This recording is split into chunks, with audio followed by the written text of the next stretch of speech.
नमस्कार साथियों, स्वागत है आपका EPS 95 मिनिमम पेंशन बढ़ोतरी के एक और वीडियो में। साथियों, आज EPS 95 से जुड़ी 3 महत्वपूर्ण अपडेट के बारे में डिस्कस करने वाले हैं। तो वीडियो बहुत इंपॉर्टेंट होने वाला है। पूरी जानकारी के लिए आप वीडियो को अंत तक ज़रूर देखिएगा। साथियों, सबसे पहला अपडेट निकल कर आ रहा है। तस्वीरों में आप जो ये देख रहे हैं, ये जगह है 21 जुलाई को ये सभा आयोजित की गई थी और जगह है रायगढ़ जिला महाराष्ट्र के पनवेल तालुका के रसायनी में ये बैठक आयोजित की गई थी। जैसा कि हम सभी को पता है, कमांडर अशोक रावत जी लगातार इस तरह की सभाएं और दौरे कर रहे हैं ताकि 4 और 5 अगस्त को जो आंदोलन होने वाला है उसको भव्य रूप में मनाया जा सके, ज़्यादा से ज़्यादा पेंशनरों को जागरूक करके उस आंदोलन में बुलाया जा सके, ताकि सरकार को भी दिखाया जा सके कि अब आश्वासन से काम नहीं चलने वाला है और अगर सरकार इसी तरह से टालती रही तो बड़ी संख्या में पेंशनर हैं जो सरकार के खिलाफ जा सकते हैं और इस वजह से सरकार अल्पमत में भी आ सकती है या फिर आने वाले चुनावों में इसका खामियाजा सरकार को भुगतना पड़ सकता है। इसी क्रम में ये महाराष्ट्र के रायगढ़ जिले में बैठक आयोजित की गई थी, जिसमें कमांडर अशोक रावत जी के अलावा जो लोकल नेता है NSC के वो मौजूद थे। काफ़ी संख्या में पेंशनर्स मौजूद थे। कमांडर अशोक रावत जी ने इस सभा में पेंशनरों को जागरूक कर ज़्यादा से ज़्यादा संख्या में 4 और 5 अगस्त को दिल्ली के जंतर मंतर पर मौजूद रहने का वो जो है सबसे आह्वान किया था। तो साथियों, ये एक बड़ी अपडेट है। NSC की तरफ से इस तरह के आंदोलन अभी और होने वाले हैं, चाहे महाराष्ट्र हो, कर्नाटका हो, MP हो, UP हो, इस तरह के आंदोलन हमें और देखने को मिलेंगे, क्योंकि 4 और 5 अगस्त से पहले इस तरह की सभाएं कर पेंशनरों को जागरूक कर ज़्यादा से ज़्यादा संख्या में आंदोलन में बुलाने का प्रयास NSC कर रही है। तो साथियों, ये बड़ी अपडेट थी। दूसरी बड़ी अपडेट निकल कर आ रही है लोकसभा से, जहां पर हायर पेंशन को लेकर आवाज़ उठाई गई है, क्वेश्चन किया गया है लेबर डिपार्टमेंट से। यहां पर आप देख सकते हैं 21 जुलाई को PF pension on higher wages के संबंधित ये क्वेश्चन किया गया था। 2 to 4 एडवोकेट अधूर प्रकाश जी ने सवाल किया था और ये इनके सवाल थे, will the ministry of Labor and Employment to be pleased to state whether the government is aware that the large number of application for Provident Fund pension on higher wages have been rejected by the Employees Provident Fund organization. So the details and the reason thereof,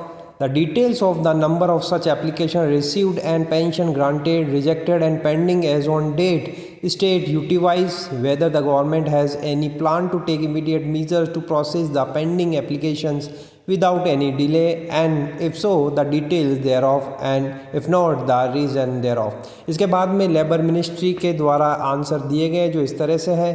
सुश्री शोभा करनाल जी ने answer दिया है कि EPFO has process and dispose of application for pension on higher wages as per the direction of the Supreme Court, Honorable Supreme Court, its judgment dated 4th November 2022.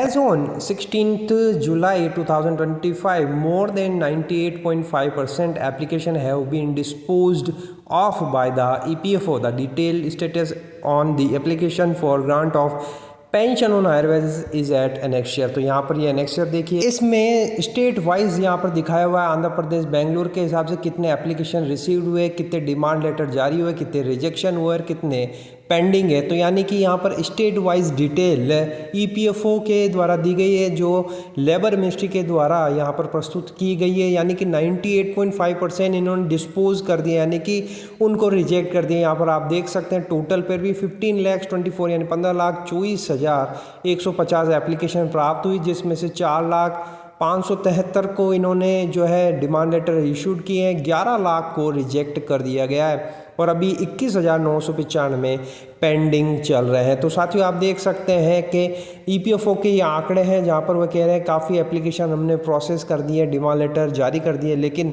यहाँ पर ये आंकड़ा है कि करीबन 11,01,582 एप्लीकेशन EPFO के द्वारा रिजेक्ट कर दिए गए हायर पेंशन को लेकर। तो साथियों, ये बड़ा अपडेट EPFO का निकल कर आया है हायर पेंशन को लेकर।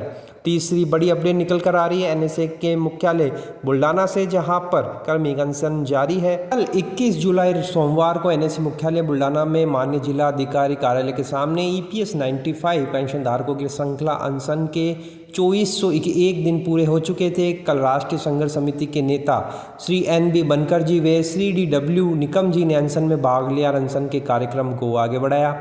कल बुल्डाना जिलाधिकारी के माध्यम से माननीय प्रधानमंत्री जी के नाम पर एनएससी टीम ने ज्ञापन सौंपा। तस्वीरों में आप देख सकते हैं काफ़ी संख्या में यहाँ पर भी पेंशनर्स मौजूद थे। तो साथियों आप देख सकते हैं ये 3 बड़ी अपडेट ईपीएस 95 मिनिमम पेंशन बढ़ोतरी को लेकर थी। चाहे हायर पेंशन हो, सभाएं हो या फिर अनशन का कार्यक्रम, संघर्ष अभी भी जारी है। चाहे हायर पेंशन को लेकर हो, मिनिमम पेंशन बढ़ोतरी को लेकर पेंशनर जो है अभी भी संघर्ष कर रहे हैं, चाहे सड़कों पर हो या फिर संसद भवन में हो। तो साथियों अब देखना ये होगा कि 4 और 5 अगस्त को होने वाले आंदोलन में किस तरह से एनएससी अपनी भूमिका निभाती है, किस तरह से सांसद और मंत्री जो सपोर्ट कर रहे हैं वहाँ पर पहुँचते हैं और सरकार किस तरह से उसका जवाब देती है। आप तक जो भी अपडेट होगी हम पहुंचाते रहेंगे। वीडियो अगर आपको अच्छा लगा तो लाइक शेयर ज़रूर कर दीजिए। आपकी क्या राय है, आपकी राय कमेंट बॉक्स में ज़रूर बताइए।